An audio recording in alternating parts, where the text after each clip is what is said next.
Commissioner ఒకరు రాజీనామా చేసి వివాదాస్పదమైనటువంటి ఆయన నియామకం సరిగ్గా పార్లమెంట్ ఎన్నికల నోటిఫికేషన్కు వారం రోజుల ముందే ఆయన రాజీనామా చేయడం, వెంటనే ద్రౌపది ముర్ము గారు ఆమోదించారు.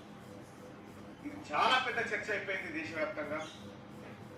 అసలు ఆయన ఎందుకు వచ్చిండు, ఎందుకు వెళ్ళిపోయిండు, వెంటనే రాష్ట్రపతి ఎందుకు ఆమోదించింది, అసలు ఈవీఎంలు ఏమైనా డిస్టర్బ్ చేసిందా, అసలు ఏం జరుగుతూ ఉంది ఎలక్షన్లో అనేది చాలా మంది కన్ఫ్యూజన్లో పడ్డారు.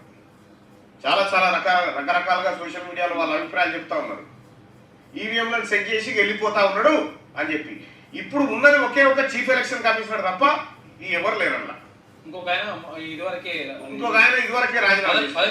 పదవి విరమణ అయిపోయింది. ఇంకొక ఆయన నేను చేయలేని ఈ పని అని చెప్పి రాజీనామా చేసి వెళ్ళిపోయినా ఏమో అర్థం కావట్లేదు.